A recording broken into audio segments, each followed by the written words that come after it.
we listen to that little voice that tells us we can't do this. So my mentor had said something a long time ago, and I never forgot it. He said, speak to yourself more than you listen to yourself. So that way you reprogram your brain for success. Hello there and welcome back to the My Future Business Show. It's Rick Nuske here. I hope you are doing wonderfully well. It is wonderful to be with you today.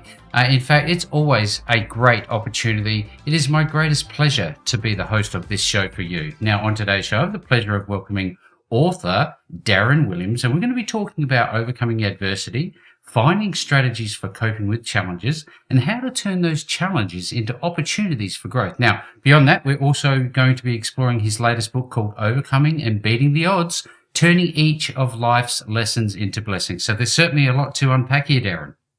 Absolutely. And again, it's Thank wonderful. you for having me. Yeah, absolutely. A pleasure. Now, where are you calling in from, Darren? From Miami, Florida. Beautiful. What's the weather like? Off and on, mostly sunny. It has its ups and downs with the we have some forecast in the area, but Right. other than that, everything is really sunny and nice and Beautiful. No, I don't know about you. I'm a warm weather type of guy. Is that your preference? No, I'm part polar bear, so I'm Ah. originally from up north in New York, so I Oh. love the cold. So this is an adjustment. A bit of an adjustment. Yeah. So tell us, yeah. why did you end up moving down there? Well, after COVID, my wife and we decided to make a change because we were in the healthcare industry for over 20 years. And in New York was the epicenter of COVID. So it changed the whole dynamic of everything. I lost a lot of friends, family, relatives, like 39 people in 1 year. So we said we had to, make a change. Make a change. We made the change, and I haven't regretted it. So what do you love about the place the most? Is there anything that sticks out for you? The people, the beach. I mean, because we're right off the beach. Oh, yeah. And also the food is fantastic. People are a lot more friendly than New York. Yep. But New York still is home to me. But Mhm. it's nothing like the new atmosphere, though. So look, I'm a bit of a foodie. Sounds like you are too. Do you like to go out and socialize and have a nice meal? And if you do, what do you like? Oh yeah. Well, I'm a chef, so I cook Oh. also. I cook 6 days a week for my wife, my awesome wife. So happy wife, happy life. Oh, absolutely. I do anything from Italian. I do some Russian mixed meals. I do Spanish, Asian, Japanese, Cajun. I'll do a wide variety of things. I just don't cook American food.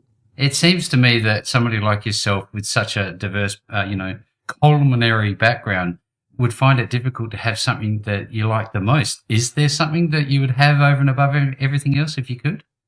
Well, my signature meal that my wife loves the most is my smoked barbecue turkey legs and turkey wings. Oh, So one day I made the mistake of cooking a whole bird, and she waited till I came home, and she was like, "What's this?" And I was like, "It's the Thanksgiving turkey." And she was like, "No, where's No. my signature meal?" So Well, she made me go out and I bet she to did. get I bet she did. I already like her already. So tell me, when you go out and have a meal at somebody else's restaurant, do you find yourself, is it easy to get critical? No, I try to stay open. Most of the places that I've went to a lot of Argentinian food here, quite a few Cuban places. The food and the cuisine has been superb. Only one other place I went to, they were like top notch, and they were like a little hidden gem. So that was on my birthday like 2 years ago. So yeah, that one was a plus. See, I've been meaning to go back too. absolutely. The thing I find every time I decide to go to a local restaurant that I've never been to, Indian tandoori or whatever it might be, I always find that the cultural experience has an impact on me. What has food and culture played in your life? Has it had an impact? Yes, because we a few years ago, like 6 years ago now, 6 years ago, we went to Asia, and because my wife's father passed away in Vietnam, So to honor him, we did what he did, which was 5 countries, 10 cities in 2 weeks, which was exhausting. I bet. But I picked up quite a few nuggets and cuisine recipes during that time there, and it has not. It hasn't been the same, you know. I mean, I get close, Yep. but no cigar. Yeah, it's funny, isn't it? We try to replicate these wonderful meals from their, I guess, their source, and you just can't do it just the same. But you talked about your dad, but tell us about your mum. I mean, can you recall when your mum used to make you succotash? Tell us about that. And today is her birthday. She turns 93 happy today. Birthday. Yes, fantastic. So praise God. I mean, I'm just glad to have her another year. Yeah, the story with the succotash was she used to make this concoction, and you know,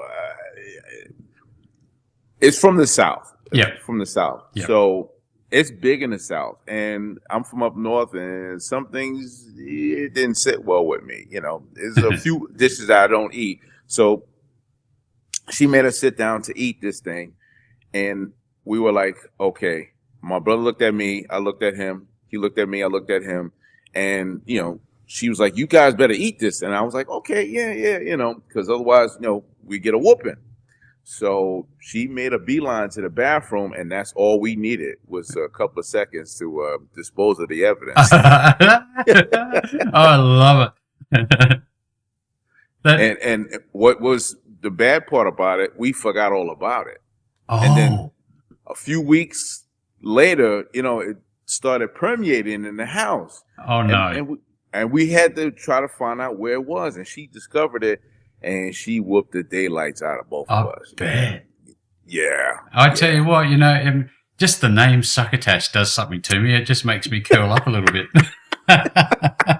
Now, tell me, is the music scene where you are now very different? And do you like music? And if so, what do you get into?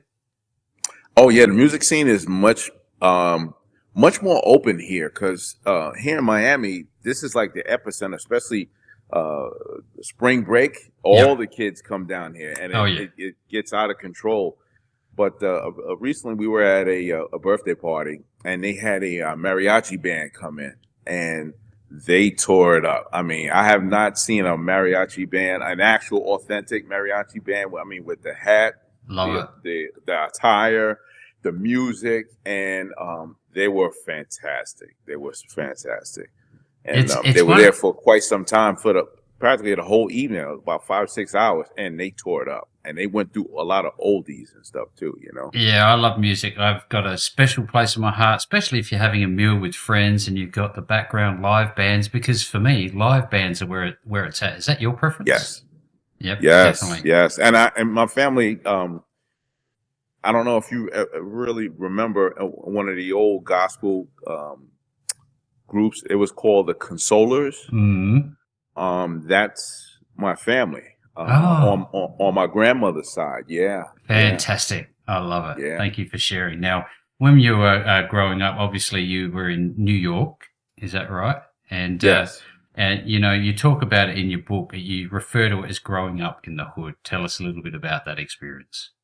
Yeah, growing up in the hood was different. The reason why I say it was different because a lot of people say the ghetto, but when the hood makes it much more close and authentic because the relationships that were cultivated at that time, I still maintain. I have a good 5 or 6 friends from that time. I had a lot of friends. Yep. A lot of them have passed, but some of those, about 6 of those guys, I'm still friends with till today, and they've even supported me with the book and everything. But growing up in the hood was, like I said in the book, real in the field. You would see shootings, stabbings. You would see somebody getting their chain taken. Worst case scenario, also the police chasing somebody. Sometimes after dark, you wouldn't see any police people out there because it was dangerous. So, yeah, wow. But yeah. I came from that, you know. Yeah. So I mean, it sets you up for a future of sorts. Now, did it have a positive impact on you, or Was it a mix of things?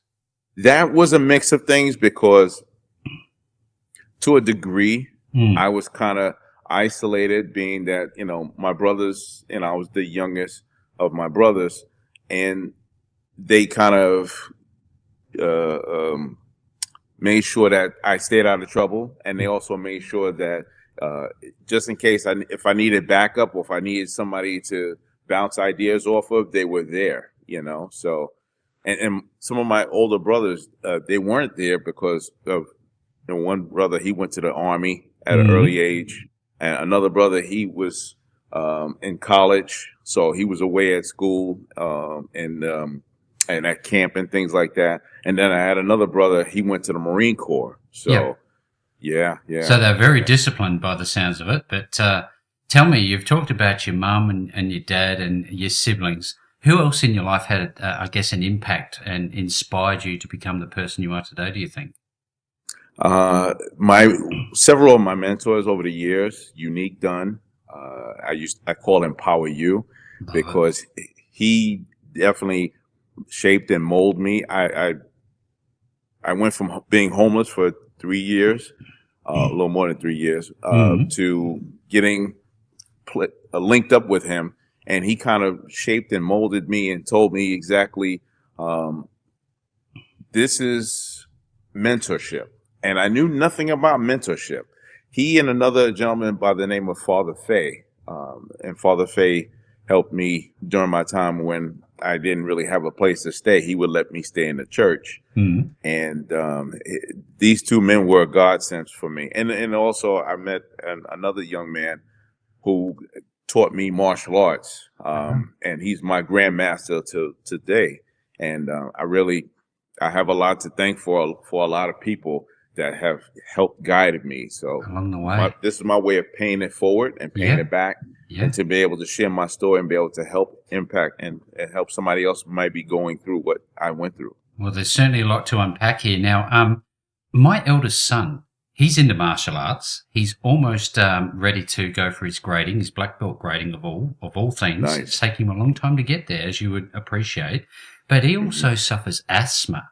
Now, I know that you've had some experience with this. Tell us a little bit about how that's impacted your life. At the age of 3, that's when I first had my first asthmatic attack.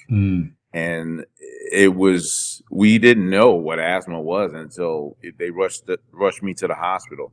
I almost died several times because of it, because I went into crisis mode. Asthma became a way of life. And it became a thing, whereas I had to constantly not get myself too upset or excited or overdo everything. I mean, it's been since I was 13 since I had an asthma attack. But one of the things I learned in martial arts was meditation and learning how to breathe properly. So I'm not sure what system your son is doing, but whatever system he's doing, if he focuses on the meditation part, especially when he gets overexcited and he feels an episode coming about, he can fall back on that. And that has helped me tremendously over the years. See, because this is where we start talking about what I think is very valuable. We're talking about disciplines and how we value life and the techniques that we use to get through each and every day so that we can contribute to the world. And I know that we're just about to unlock all of this for everybody who's listening today. But before we do that, Darren, tell me, when you get some downtime, do you like relaxing, or you a go type of person? No, I definitely love relaxing. I like watching movies, Netflix, Hulu. My wife's like, "Oh, we watching that?" With the fast pace and with all the things that, because it took me 8.5 months to write the book. And I had quite a few challenges. There's always a lesson in the blessing. Yeah, that's what I always say. Because whenever you go to do something fantastic, the adversary tries to step in and kind of derails you. So staying on track. Yeah, but downtime consists of meditation. It consists of working out. Recently, I've been on a health kick to lose weight. I've lost about 100 pounds now. Fantastic. So last Cinco de Mayo, I was 360 pounds. So I got another 60 pounds to go to be at the optimal weight I want to be at, which is 200. Fantastic, and you're well on your way. There's no doubt about this. Now, tell me, Yes. for context, tell us a little bit about your experience in sales and marketing. Sales and marketing. When I came here, my wife was like, well, you got to get a job and, we got to do something. You can't just sit around the house. I was like, okay, yeah, you're right. So I said, all right. So she got me the interview, and I went for the interview. My boss at the time, and I still keep in contact with her too, and she helped me with the launch of the book also. I love her so much. She had an episode with COVID, so I couldn't do an in-person interview with her. So we did a Zoom. She liked me. She liked the energy and everything. And she said, you know what? I think you'll be a great fit, but I want to link you up with my business partner. And I said, okay, no problem. And so I set up the appointment to meet with him on a Thursday, I believe it was. And I went there. I got all suited up and everything. And I'm the youngest guy there in the room, because I suffer from Benjamin Button syndrome, so I'm the youngest guy there. So it was about 50 people in the room, and he went through everything about pay scale, the benefits, what we do, how we do it, and everything. So he said, okay, all right. After that, he said, I'm going to meet with you guys one by one. I said, okay, no problem. And we met one by one. And at the end of the interview, he got to me and he said, sit down, D. I sat down with him. He was like, this is not, I don't think this would be a good fit for you. I don't think, this, you're overqualified, you former law enforcement, but, work with a lot of kids. A lot of people say they're going to do stuff and I was like, okay. And I let him talk, respectfully, but, deep down inside of me, it's like, okay, I got to prove you wrong. And I'm hardwired differently. So if you say I can't do something, now I got to prove you right bet. no matter what. Absolutely. No matter what. It's coming. So, yeah. And so he said, oh, well, go home, think about it with your wife. I said, no, I have to think about it with my wife. I said, I'll take the job. And he said, you sure? I said, yeah. He said, okay, no problem. You start on Monday, the following week. And so I started on Monday. Anyway, to skip a little forward, after 2 weeks, I got promoted to a sales manager. And then the third week, I got promoted to training manager. So not only I was new on the job and learning still the pitch and everything and how sales and marketing works. I mean, I already had a taste for it because I did network marketing for 20 years in another venue. Oh, wow. So, and I know how to connect with people. I know how to resonate with people. I know exactly,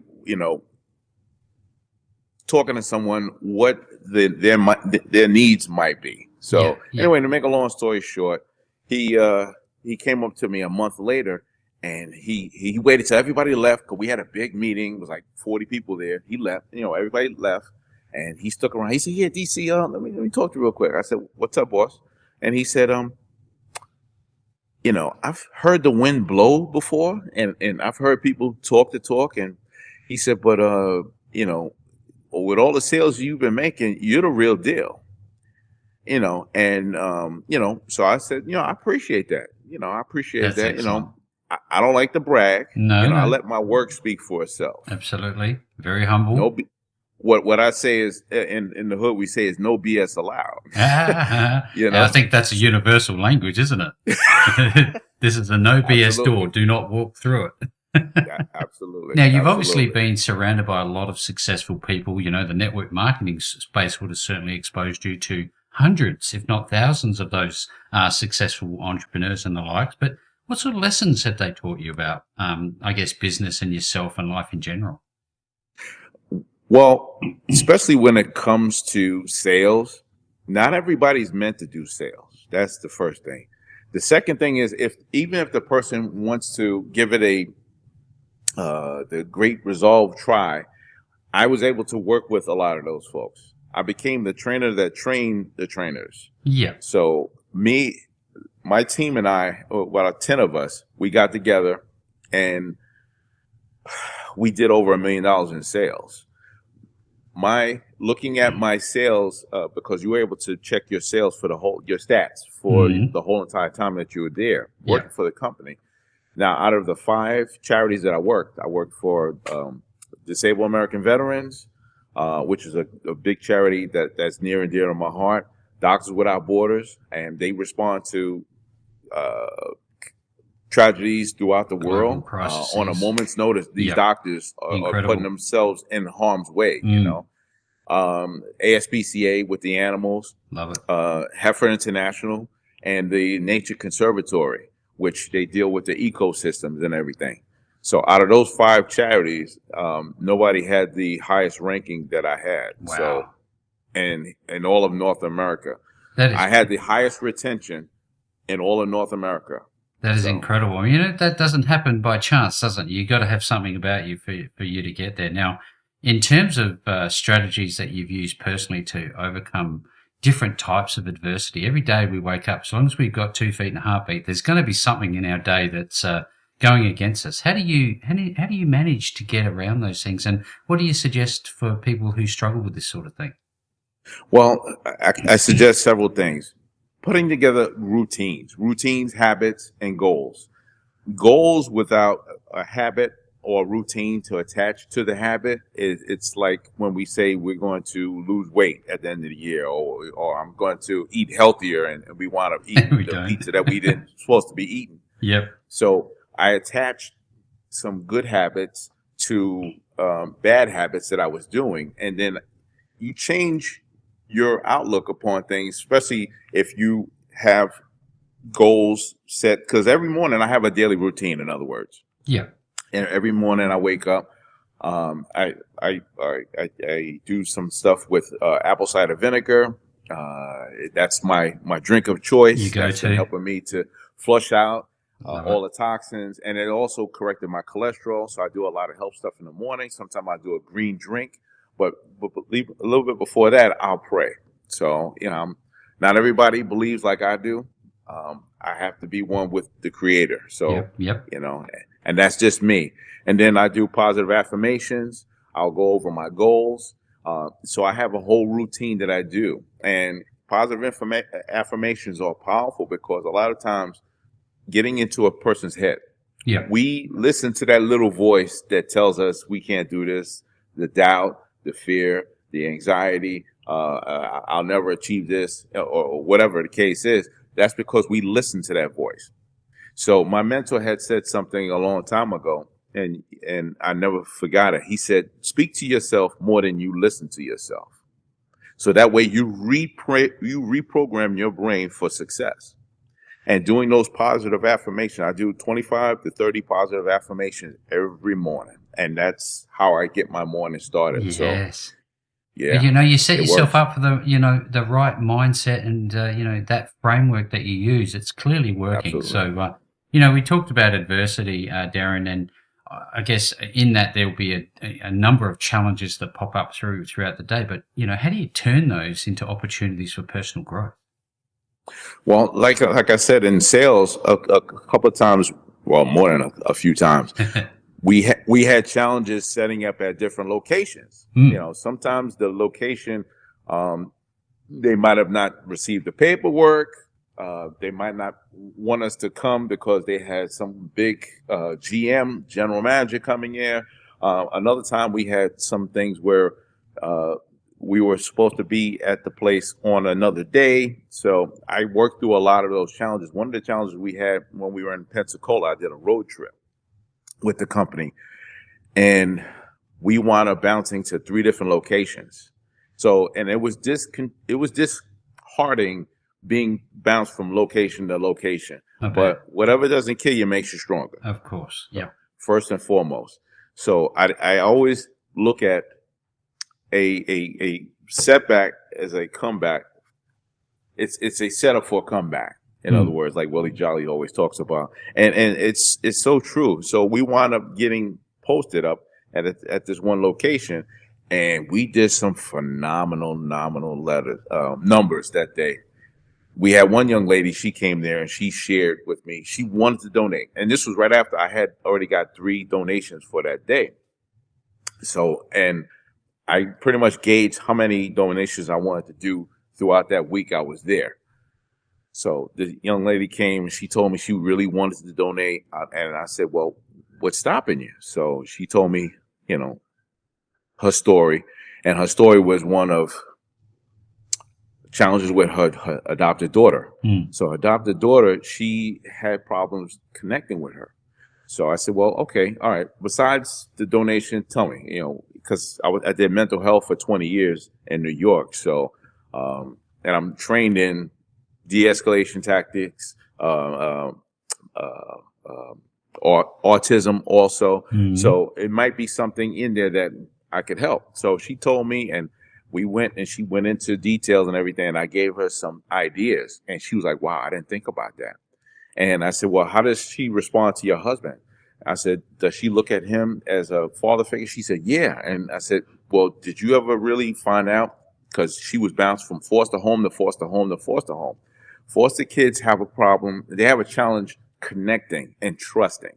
Yeah. I had that also living on the streets for 3 years.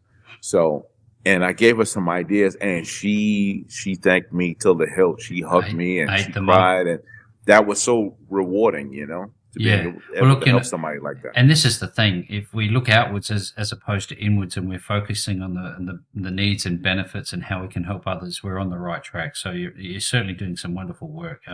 I wonder, you know, there's a general, a retired general, and he talks about every day making your bed. And I come to think about, you know, what I've done for my own children.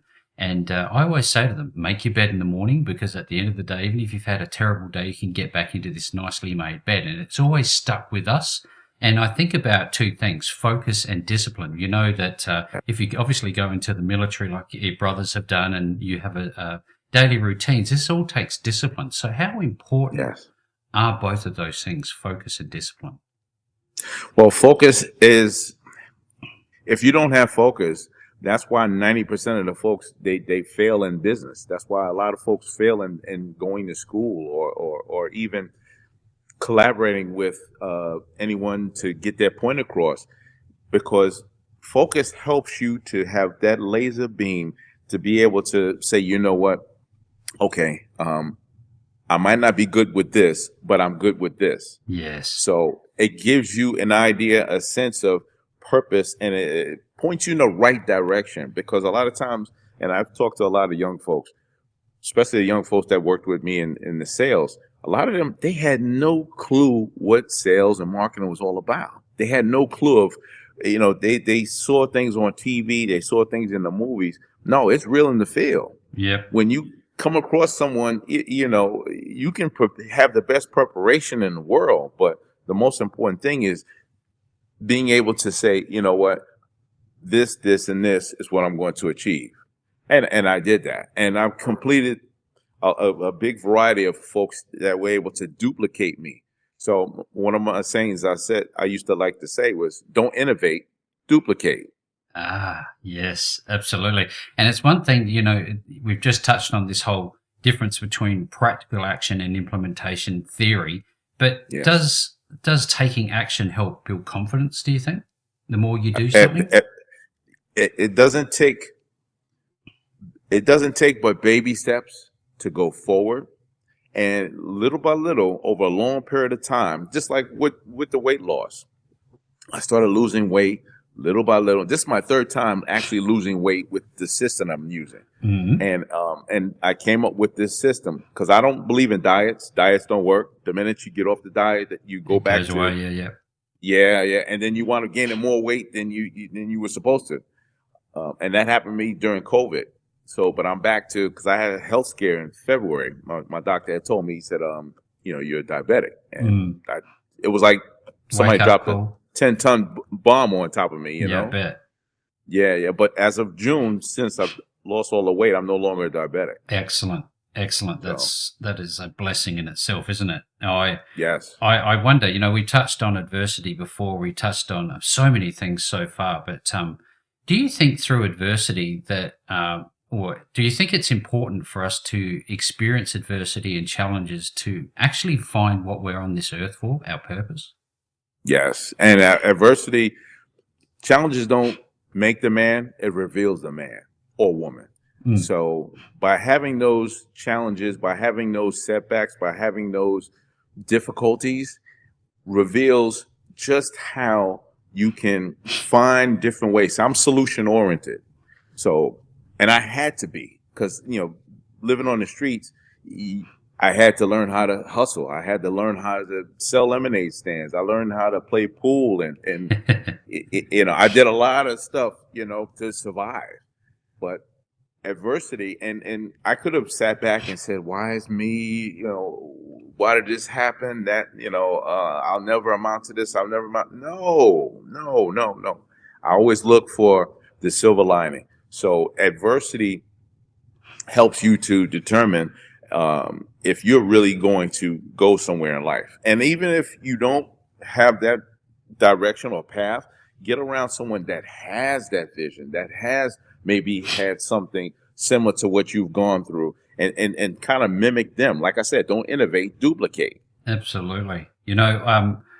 You talked about so many different things, from day to day, the mindset, the positive, affirmations, the routines that you go through. But when I suffer something in my own life, I think, it's very easy to get caught up in woe is me, like you've just suggested. But should people be thinking, look, tomorrow's a better day, tomorrow's a new day, there's another chance, this too shall pass? Absolutely. And not only that, working at the hospital, there were plenty of people that didn't make it. Mm. So waking up the next day is a blessing. Yeah, well, look, like I said in the opening of the call, we've got 2 feet and a heartbeat. You can't really complain too much, can you? Absolutely. I'm absolutely loving this call.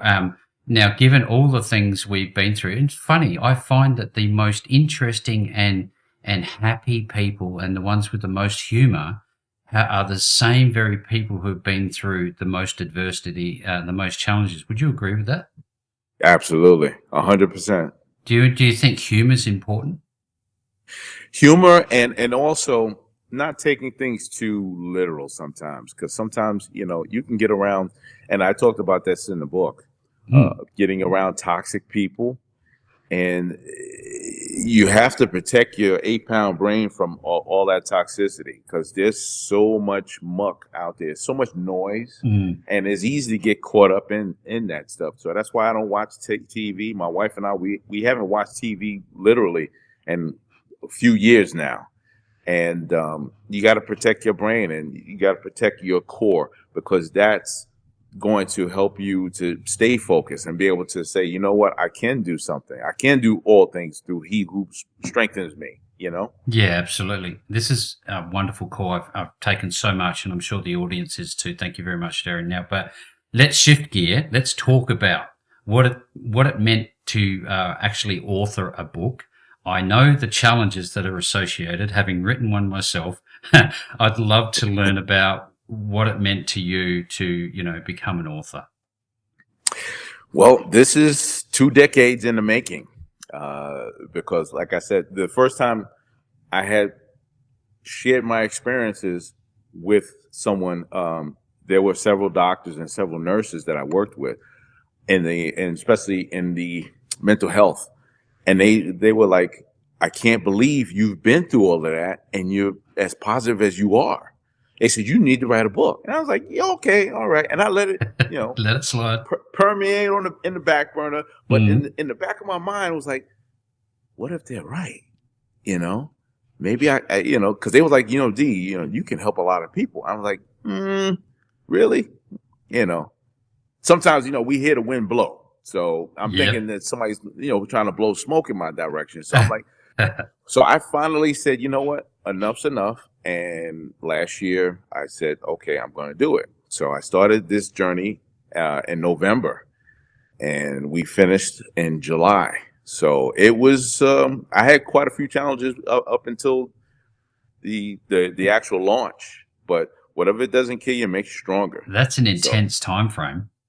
Yes. Did you find that, given all the things we've talked about, the principles of, discipline, was it challenging at any stage to keep on track? It was plenty of challenges, But I was like, come on, baby. Bring it on. I can take it. I can take it. I'm ready for this. Now, tell me, there's a lot of time, I guess, pondering of thoughts and, how will people react to this? Will they think there's an imposter here trying to tell them something? But where did you come up with the title for the book? It's wonderful. Well, I prayed and I did a deep dive into what my spirit kind of said, and I came up with like 50 different 50 different titles, and I couldn't put my finger on it, and it was like, and I got down to 3, and these 3 really kind of resonated with me, and I was like, okay, if I had to choose, eeny, meeny, miny, mo, I said, no, I'm not going to do that.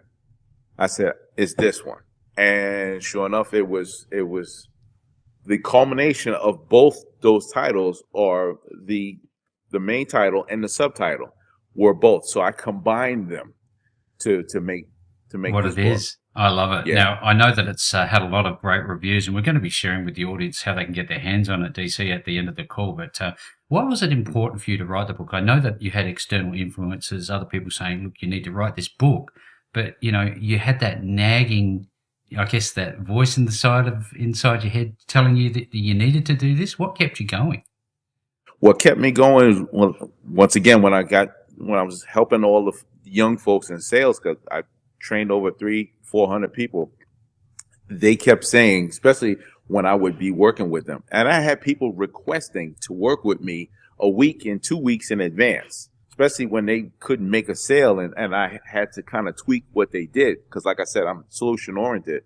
So I'm like, okay, tell me what you're doing, and okay, we'll fine tweak it, and then they got going, and that became a regular occurrence. And even the guy that first trained me, I didn't realize until I got a letter from him stating that how I did in the beginning, because I screwed up a lot, and I kid you not, and that's the key. Yep. If you're going through hell, keep going. If you're going through adversity, keep going. Don't stop in the middle of it. Keep going so you can get to the other side. So, and I did that, and I fumbled and I messed up over and over and over again, and then I got good, and then it got to and his name was Javier, and Javier got to the point where I didn't realize he started requesting to work with me too now. I love it because he got a little he had some challenges with connection and with switching from one charity to the next. Right. That's a challenge. Now, you had a whole pitch, a whole script, and everything that you're going to be talking to somebody, and then at the drop of a hat, you got to switch to another charity. It takes you a while. Normally, it took me 2, maybe 3 days, and I was up and running. See, and I didn't skip a beat. This is why all of these things that we've touched on are so vitally important, because it's about the human experience. It's about how we deal with these situations from day to day. But in terms of the core content of the book, can you outline it for the audience so that they know what to expect when they get their hands on this wonderful book? Well, when they get their hands on this wonderful book, they will see all the experiences that I've been through. They're also going to see several of my titles speak for themselves. Growing up in the hood, as we talked about. Yep. It's real in the field. All the adversities that someone's going to be going through, they're going to place their story in there. Meeting great people. A lot of times we take for granted the awesome people that we come across. You just never know who's going to impact your life, and that mentorship is important also.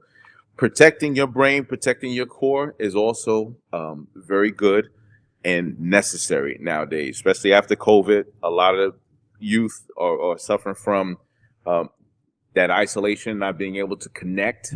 So I talk about a lot of that in the book. Learning new skills. Learning new skills helps you to stay sharp and stay focused and be able to pivot just in case if you're in the wrong niche and you need to go in another direction. Words have power. Like I said, positive affirmations. I believe in that big time. And actually, I taught my youngest son, and he's a master of that now. And pretty soon he's going to be publishing his book soon too. Oh, So looking forward to that. yeah. Excellent. And speaking positive, which is key, because a lot of times, like I said, speaking to yourself, not listening to yourself. So you reprogram yourself, and also you surround yourself around positive people and stay away from the negative folks.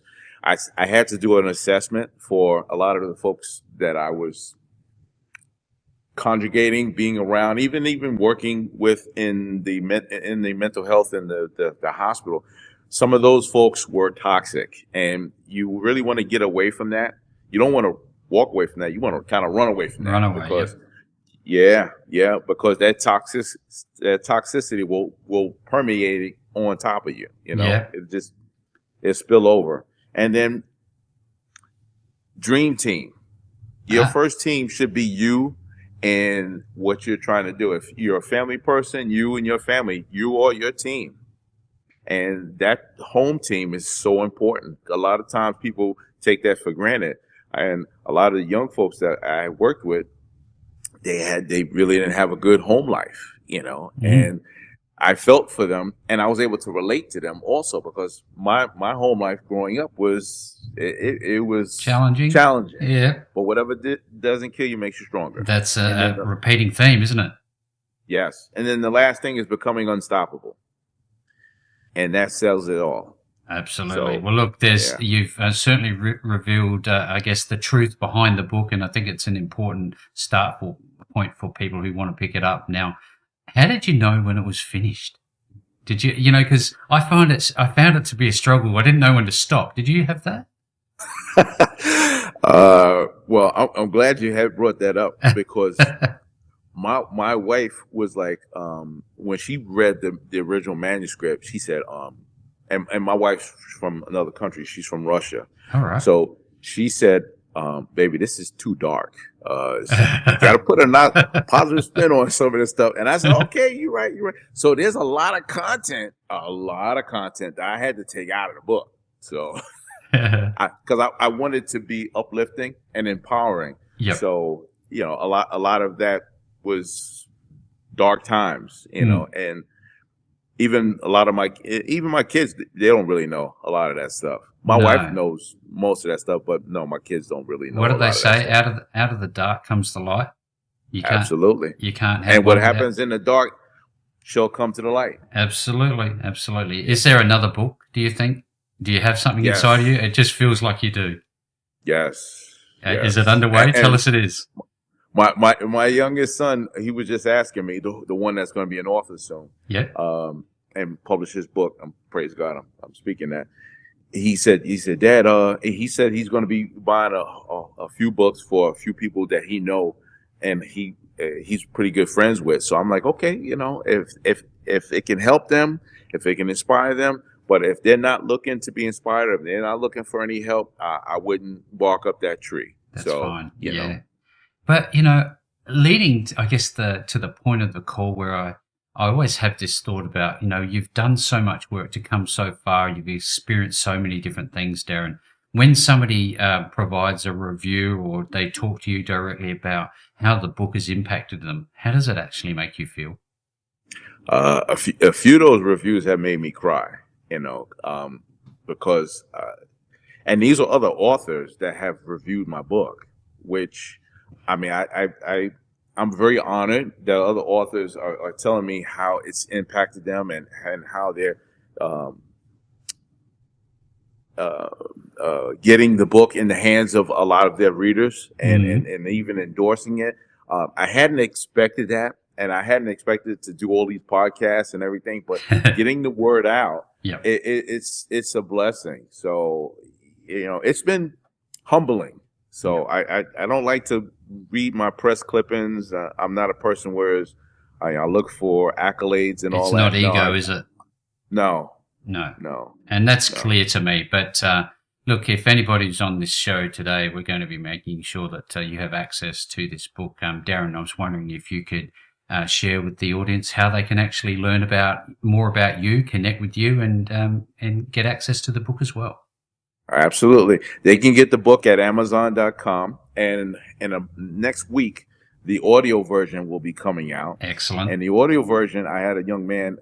His name is Darren Patrick. I hope I said that right. And he did a bang up job with the audio version of it. So, and I got quite a few folks that aren't really readers. Yep. They're looking forward to it because, you know, they've been seeing the reviews and they've been seeing the podcast. They've been seeing and and seeing all the social media stuff I've been doing and all the folks that I've been helping and everything. So they're looking forward to that. They can also find me on Linktree /DC Williams. My office number is 786-309-9412, and my email address is williamsdc981@gmail.com.